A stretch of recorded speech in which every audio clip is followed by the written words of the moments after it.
시청자 여러분 안녕하십니까? 지난 시간부터 김대성 목사님을 모시고 성경 예언과 그리스도인의 생활이라는 주제로 말씀을 나누고 있습니다. 지난 첫 번째 시간에는 성경 예언이라는 게 무엇인가, 또 창세기 3장 15절에 나오는 성경의 첫 번째 예언이 전체 성경의 또 이 역사에 관한 예언의 가장 핵심적인 것이다 라는 말씀을 좀 나누었습니다. 오늘은 그 두 번째 시간이 되겠습니다. 그래서 미리 말씀드렸던 대로 예언으로 본 역사의 개관에 대해서 좀 말씀을 듣도록 하겠습니다. 목사님 안녕하십니까? 네. 지난 시간의 말씀에 이어서 오늘은 조금 더 포괄적인 예언으로 본 역사의 개관이라는 주제로 말씀을 주실 텐데 어떤 내용을 이번 시간에 좀 말씀하실게요. 예, 일단 지난번에 창세기 3장 15절을 잠깐 우리가 공부를 했는데 그 창세기 3장 15절을 다른 도표로 압축하면 이제 이런 모양이 나올 수 있습니다. 인류의 역사는 선악간의 싸움이라는 겁니다. 예. 그래서 선은 여자와 여자의 후손, 이것이 한 편이죠. 여자는 교회, 하나님 백성들, 그리고 여자의 후손은 예수 그리스도. 그 다음에 악은 뱀, 사탄, 그리고 용의 후손들, 악의 세력들, 이렇게 이제 싸우는 것이 사실 역사입니다. 근데 승패는 이미 결정이 나 있죠. 지난번에 공부하신 대로 뱀은 머리를 상한다. 여자의 후손은 발꿈치를 상한다. 발꿈치 상한 편이 이긴 겁니다. 예. 머리 상한 편이 진 것이고. 예. 그래서 승리는 이미 여자의 후손이 또 교회가 이길 것입니다. 예. 사탄은 마침내 멸망할 겁니다. 그렇게 해서 이제 이 도표를 잘 보시면서 우리가 유념해야 될 것들이 있어요. 우리가 기왕에 예수 믿고 하나님 믿으면 이겨야 되지 않습니까? 그렇습니다.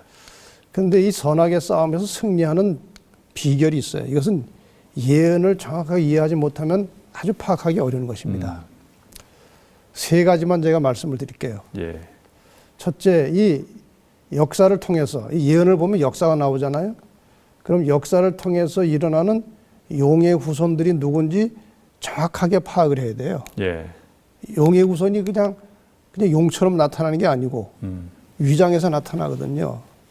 뭐 일인데 양의 탈을 쓰고 나타났다, 그런 표현도 있고, 그 다음에 천사로 가정할 수 있다. 예. 그래서 이 용의 후손들을 예언을 가지고 정확하게 파악을 해야 됩니다. 그 다음에 두 번째는 그 상대, 배도한 교회 역사 속에서 순결한 여자를 찾아야 돼요. 예. 뭐가 순결한 여자고 그것이 진리교회인지 그거를 찾아내야 됩니다. 예. 이거는 예언을 통하지 않고는 분별할 수 없는 거예요. 그래서 예언이 그만큼 중요하다는 것입니다. 그 다음에 이제 승리의 마지막 비결은 진리를 찾았다 해도 진리에 순종하는 게 더 중요한 거예요. 네. 그래서 세 번째는 이 발견한 진리에 목숨을 걸고 순종하면서 품성의 변화를 이루는 것입니다.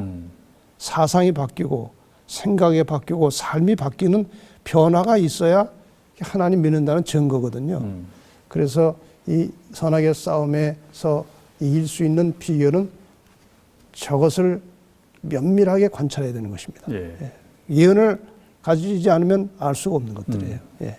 그것이 또 예언을 우리가 또 배우는 상당히 중요한, 예. 또 연구해야 될 중요한 이유인 것 같습니다. 어쨌든 이 선악의 대쟁투의 싸움은 이미 승패가 결정된 것인데, 그렇죠. 예. 우리의 현실 사회 속에서는 사실상 뭐 그 반대인 것처럼 보이는 경우도 굉장히 많지 않습니까? 예. 그랬을 때 우리의 예언의 안목을 통해서 보면 여기 승패가 이미 결정된 것이다라는 것을 확실히 알 수 있기 때문에 아마도 조금 더 또 확실하게 우리 선의 편에 설 수 있는 용기가 나지 않을까 생각합니다. 그러니까 집단적으로 하면 교회 전체는 분명히 승리하지만 교회를 구성하고 있는 개인들의 운명은 자기의 선택과 결정에 달려 있어요. 그렇습니다. 그게 아주 중요한 것입니다. 예. 그럼 이런 그 선과 악의 어떤 대쟁투의 모습이 성경에 나오는 것 같은 것의 핵심적인 흐름이라고 목사님은 보십니까? 예, 그럼요. 예. 그러니까 이 인류의 역사를 이 선악의 대쟁투의 관점에서 보는 것은 굉장히 중요한 거예요. 예. 왜냐하면 예언 전체가 다 그 싸움의 역사거든요. 그래서 아주 중요한 겁니다. 예. 그러면 구약과 신약은 이 문제들에 대해서 어떻게 좀 다루고 있습니까? 예, 이제 제가 성경에서 이제 이 예언을 어떻게 다루고 있고 그 예언의 의미가 무엇인지 그것을 이제 간략하게 좀 설명을 드리겠습니다. 뭐 아시는 대로 성경은 두 권의 책입니다. 구약과 신약인데 저것은 일종의 약속이죠. 약속. 네. 저기 신약 구약할 때 약자는 약속입니다. 무슨 약속인가? 이제 보셨듯이 구약은 여자의 후손이 창세기 3장 15절에 예언된 여자의 후손이 오실 것이다. 그 약속이에요. 그 다음에 신약은 그 약속대로 예수님이 오셨다가 올라가셨잖아요. 네. 신약은 그 여자의 후손이 다시 오실 것이라는 그런 약속이에요. 그러니까 두 개의 큰 약속의 덩어리입니다. 성경 전체가. 이걸 조금 다른 도표로 보면 이렇습니다. 구약이라고 하는 것은 아까 말씀드린 대로 메시아의 오심, 구원자가 나타날 것을 다 약속해 놓은 것인데 그 약속대로 예수님 오셨어요. 네. 그리고 십자가에 돌아가셨어요. 저기 발꿈치를 상한 거죠. 그 다음에 하늘로 올라가셨잖아요. 그냥 올라가신 게 아니고 약속을 하고 가셨죠. 그래서 신약이 다시 오신다는 약속이 아닙니까? 새로운 언약을 주시고. 그러니까 다시 또 분명히 오십니다. 네. 구약의 약속에 따라서 예수님이 오셨듯이 신약의 약속에 의해서 예수님은 반드시 다시 오십니다. 오시면 구원받은 성도들이 하나님과 함께 영원히 사는 것이 또 다른 약속이에요. 예. 그래서 이 초림, 구약에 의한 초림의 목적은 인간을 죄로부터 구원하시겠다는 약속이고 죄로부터 구원을 받았지만 죄악 세상에 살고 있어요. 우리가. 구원을 받았지만 죄악 세상에 머물러 있는 것입니다. 그래서 이 신약, 재림의 목적은 이제 구원받은 성도들을 이 지상에서 구출해서 데려가시겠다는 거예요. 네. 그 약속입니다. 그러니까 성경 전체는 예수님께서 말씀하신 대로 너희가 성경에서 영생을 얻는 줄 생각하고 성경을 상고하거니와 이 성경이 곧 내게 대하여 증거하는 것이다. 네. 그러니까 성경 전체는 다 예수님의 이야기라 그런 뜻이죠. 예, 이러한 그 구약과 신약의 역사를 이제 창세기 3장 15절로 다시 한번 이제 설명을 하려고 합니다. 창세기 3장 15절에 보면 용과 여자가 어떻게 싸우고 어떻게 결말될 것인지가 간략하게 나와 있지만 성경 예언 전체를 보면 이제 상세하게 나옵니다. 자, 그럼 구약의 창세기 3장 15절에 나오는 그 여자와 그 다음에 여자의 후손 그리고 용과 용의 후손이 어떻게 싸워서 결말이 나는지 이 도표 하나로 설명을 할 수가 있습니다. 구약의 여자는 이스라엘이고 신약의 여자는 교회입니다. 네. 근데 이 구약의 여자인 이스라엘을 이제 용이 공격하는 거죠. 그 이스라엘을 최초로 집단적으로 공격한 나라가 어느 나라입니까? 목사님 잘 아시겠죠? 이집트 아닐까요? 예. 이스라엘 민족 그러니까. 이스라엘 민족 자체가 이집트에서 형성이 됐잖아요. 그러니까 야곱의 식구들이 다 애굽으로 들어가서 70명으로 시작된 그 민족이 큰 민족을 이루게 됐고 그 민족을 공격을 시작한 나라는 애굽이에요. 그러니까 이 구약의 여자 이스라엘을 용이 공격을 하는데 그 최초로 이용된 나라가 애굽입니다. 그 다음에 애굽 다음에 이제 나중에 아시는 대로 그 이스라엘이 이제 큰 나라를 이루고 있을 때에 아수르가 쳐들어와 가지고 북방 이스라엘 10지파를 거의 멸절시켰습니다. 그러나 남방 유다가 남아 있었죠. 그 다음에 유다를 누가 또 포로로 잡아갔습니까? 바벨론이 포로로 잡아갔습니다. 그 다음에 이어서 페르시아, 헬라, 로마. 이게 이제 다니엘서 이제 2장에 나오는 예언들 아닙니까? 우리 흔히 아는 대로. 로마 제국은 구약의 이스라엘과 여자의 후손 예수 그리스도 그리고 신약의 여자 교회를 핍박한 적그리스도의 가장 대표적인 이름이 로마입니다. 그래서 이 로마 제국이 이제 이스라엘 민족도 핍박했고 결국 이스라엘의 예루살렘 그 도성이 로마가 다 이제 폐허화시켰잖아요. 그다음에 예수 그리스도, 여자의 후손 예수 그리스도를 십자가에 못 박은 장본인 로마입니다. 네. 예. 물론 충동은 유대 사람들이 했지만. 그 다음에 신약의 교회, 예수님께서 올라가신 다음에 이 땅에 세워진 교회를 200년 이상 아주 치열하게 핍박했습니다. 로마 네. 제국이.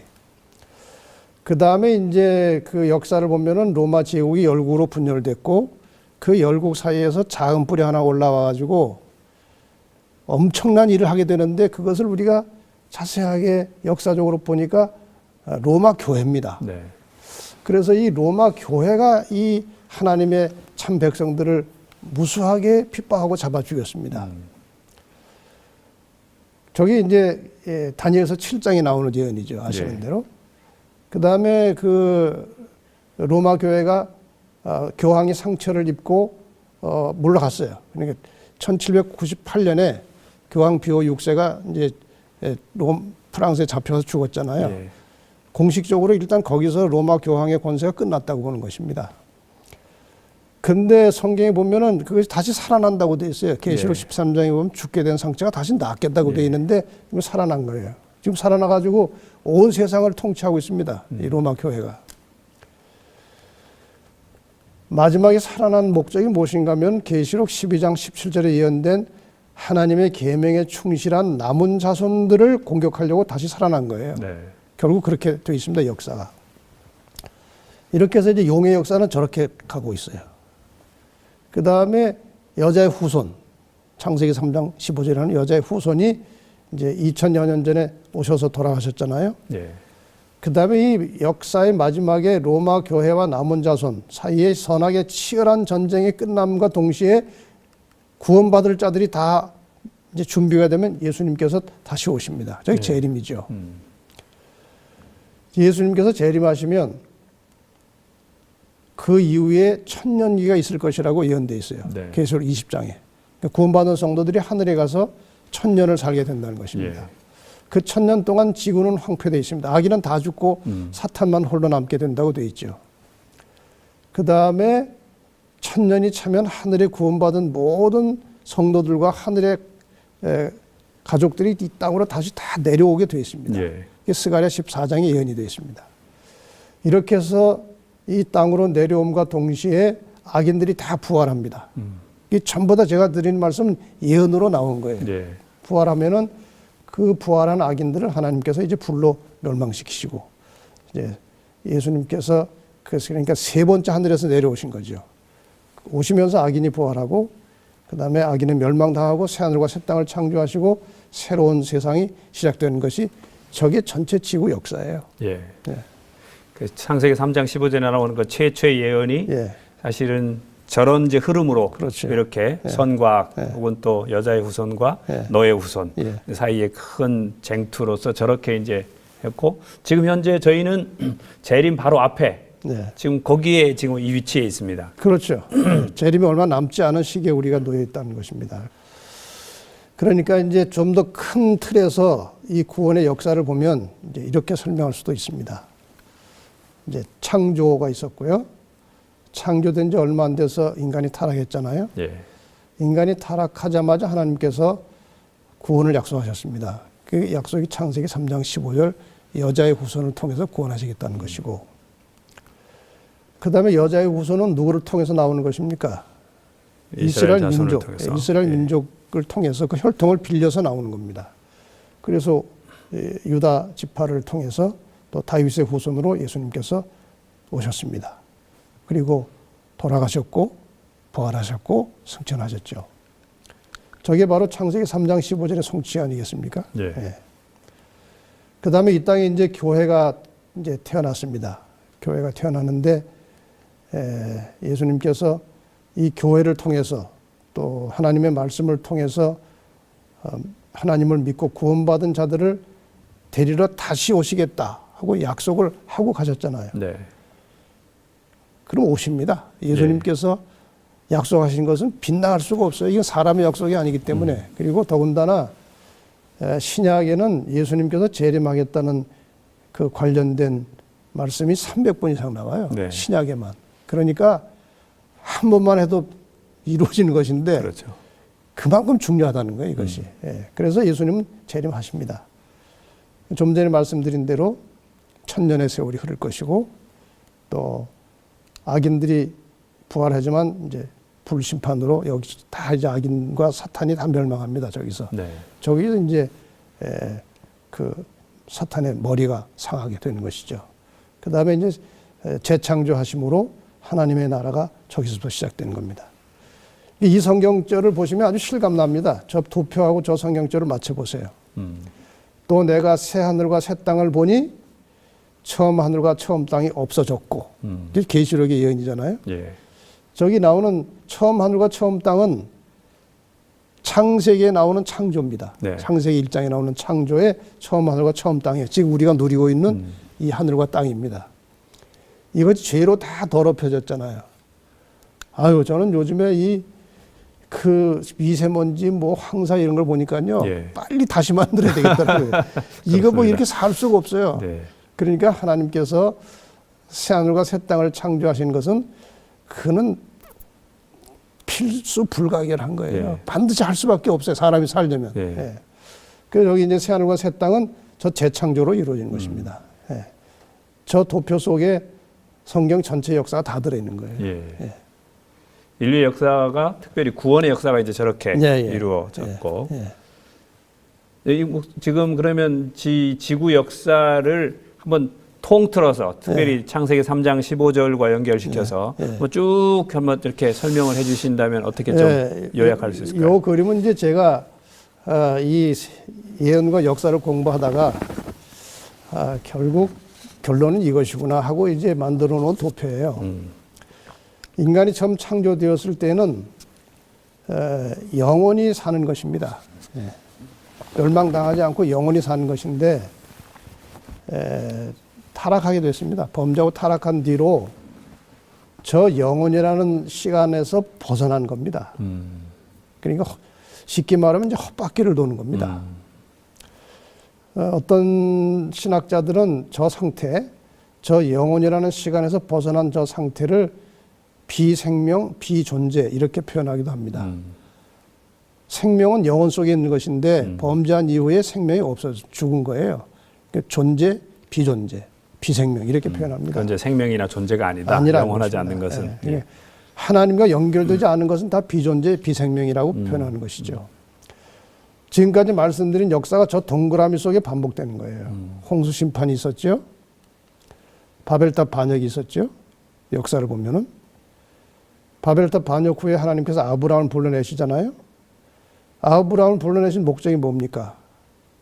창세기 3장 15절에 예언된 그 여자의 후손을 출생시키기 위해서 그 혈통으로 불러낸 분이 아브라함이잖아요. 예. 그래서 이제 아브라함에 의해서 이스라엘이 형성이 되고 저 이스라엘의 혈통을 빌려서 예수님이 오신 거 아닙니까? 예수님이 오신 뒤로 이 땅에 이제 복음이 전파되면서 이제 초기 교회가 시작되지 않았습니까? 네. 이 초기 교회가 이렇게 성장해 가다가 나중에는 결국 타락하게 되죠. 그래서 세속화됐어요. 이 세속화된 풍토 속에서 자라난 큰 힘을 가지고 자라난 것이 로마 교회입니다. 이 로마 교회가 세상을 지배하면서부터 암흑시대가 온 거예요. 성경의 교리, 성경의 참빛을 다 덮어놓고 인간적인 교리와 교훈을 만들어내고 그것을 순복하도록 했으니까요. 종교 암흑시대가 있었습니다. 그 다음에 종교 개혁이 일어났죠. 이 역사가요 늘 이렇게 반복해요. 이 죄된 인간은 늘 이렇게 밑으로 기울어 갑니다. 그럼 완전히 바닥으로 가서 이게 더 이상 그만두면 안 되겠다는 판단이 서면 하나님이 개입을 하십니다. 역사는 인간의 자유의지로 가는 거예요. 그런데 너무나 타락해가지고 그냥 더 뒀다가는 하나님의 구속의 역사가 실패할 것 같다고 생각되면 하나님이 개입하셔서 일으켜 놓으시는 거예요. 홍수 때 그러지 않았어요? 예. 세상 사람들이 다 죄인이 된 거예요. 누구 집만 빼놓고 노아 집만 빼놓고는 다 죄인이에요. 멸망받을 수밖에 없는 죄인이 된 겁니다. 노아마저 넘어가 버리면 하나님이 할 일이 없어요. 인간을 구원할 수 있는 도구가 없는 거예요. 그래서 하나님께서 거기서 딱 스탑하고 홍수로 심판하고 다시 시작한 것입니다. 종교 암흑시대 동안에 아주 극에 달했습니다. 죄악이. 그때 하나님께서 개혁자들을 일으켜서 성경을 다시 들춰내신 것입니다. 근데 종교개혁 이후로 다시 또 개신교회가 세속화되고 타락하는 거예요. 이 반복 아닙니까? 그래서 개신교가 이제 생겨났지만 이게 계속해서 타락하고 더 이상 성경을 깊이 보지 않는 거예요. 개혁자들은 열정을 가지고 일어났지만 나중에 그 후손들은 개혁자들이 이루는 것 가지고 이제 분리되고 파가 나눠지면서 교권주의로 흘러버린 거예요. 그래서 하나님께서 마지막에 다시 참 성경의 진리를 가지고 하나님 백성답게 살 수 있는 남은 자손과 남은 교회를 다시 불러내신 게 계시록 12장 17절의 말씀이에요. 저 남은 교회를 다시 박멸하기 위해서 종교 암묵 시대를 지배했던 교황의 권세가 다시 살아나는 것입니다. 다시 살아나가지고 이제 지금 전투 준비 중이에요. 조만간 전투가 시작될 것입니다. 저거는 예언에 의하면 마지막 전투예요. 그 이후에 더 이상 역사가 없습니다. 그래서 저 남은 교회와 로마 교회 사이에 최후의 전투가 있은 후에 구원받을 자들과 멸망받을 자들이 확정됩니다. 예. 그럼 예수님께서 데리러 오시는 거예요. 그 재림하시는 것입니다. 그때 오시는 거예요. 예. 그 다음에 아까 뭐 여러 차례 반복했듯이 천년이라고 하는 세월이 흐르고 하늘에서 다 이렇게 내려오고 이 땅에 재창조가 이루어지는 거예요. 네. 그러니까 지금 이 역사는 헛바퀴를 도는 역사고 무조건 헛바퀴가 아니고 목표가 있습니다. 원래 상태로 회복하는 거예요. 네. 하나님이 원래 창조하신 대로 회복하는 헛바퀴 역사가 지금 돌고 있다는 거예요. 네. 저기에서 우리는 역사적으로 이 선악의 마지막 싸움이 준비되고 진행되려고 하는 저 순간에 오늘 우리가 살고 있는 것이 예언으로 본 오늘의 현실입니다. 예. 그 뭐 저 그림을 보니까 뭐 아주 명쾌하게 이렇게 지금 현재 상황이든지 역사의 흐름이든지 또 하나님의 시각의 어떤 또 하나님의 계획이라든지 뭐 이런 것들을 정확하게 알 수 있는 것 같습니다.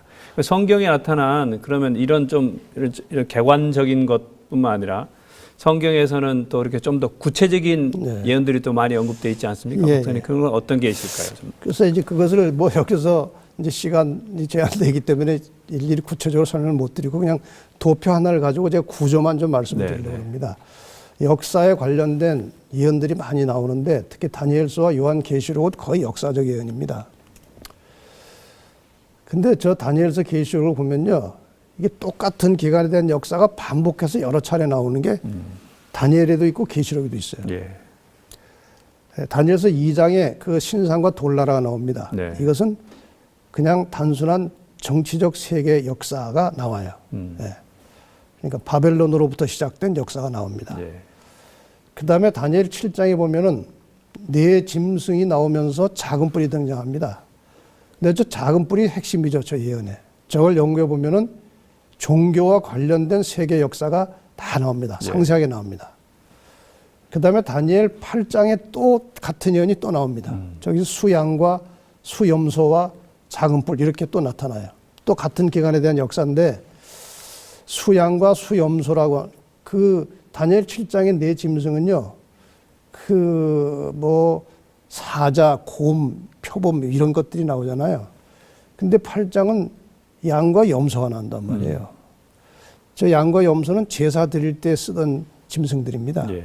그러니까 이 제사 속에 하나님께서 인간을 구속하시는 원리가 들어있어요. 네.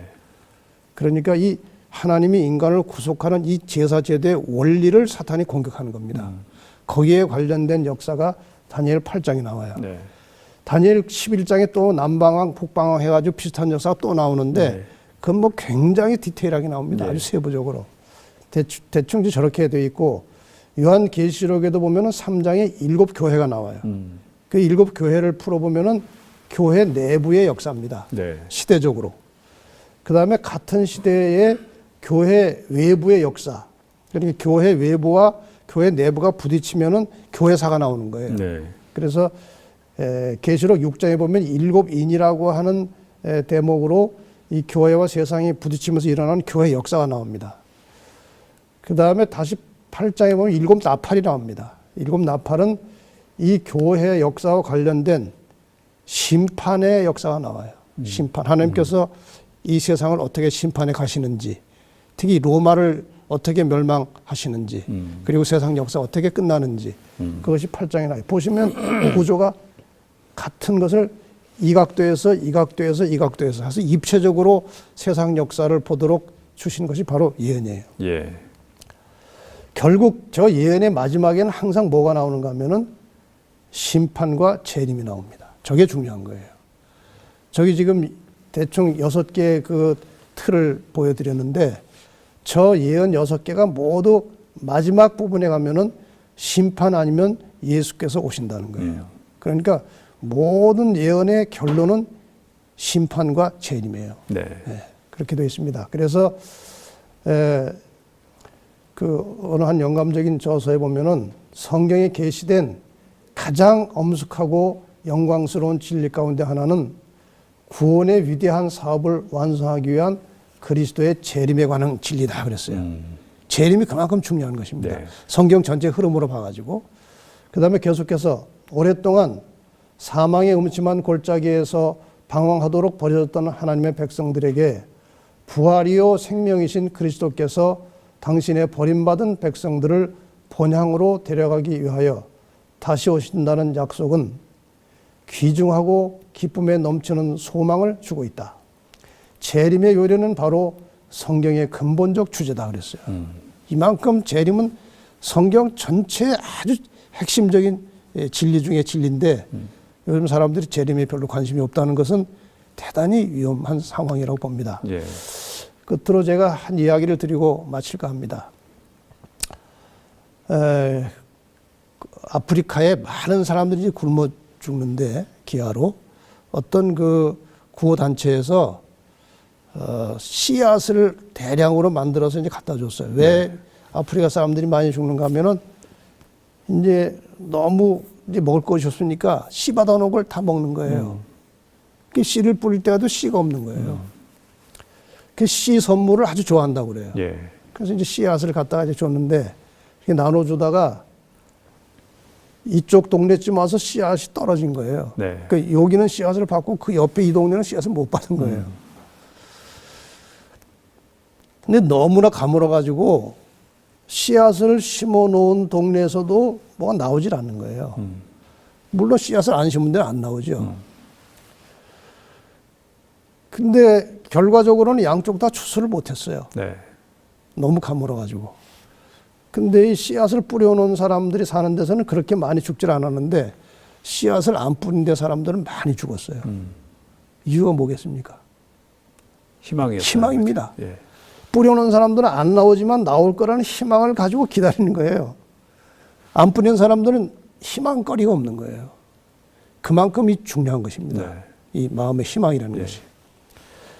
그러니까 우리가 이 세상에서 살면서 예수를 믿고 그분이 다시 오신다는 이 희망, 이 소망을 가지고 사는 것은요, 굉장한 축복입니다. 예. 예. 그래서 모든 그리스도인들은 이 지구 역사의 최후의 소망, 그리스도의 재림의 희망을 품고 그 나라를 위해서 준비하고 대비하고 사는 것이 큰 축복이 될 것입니다. 예. 예. 감사합니다. 예, 지금까지 들으신 것 같은 말씀에 항상 그 모든 예언의 결론은 예수 그리스도의 재림으로 귀결된다는 것.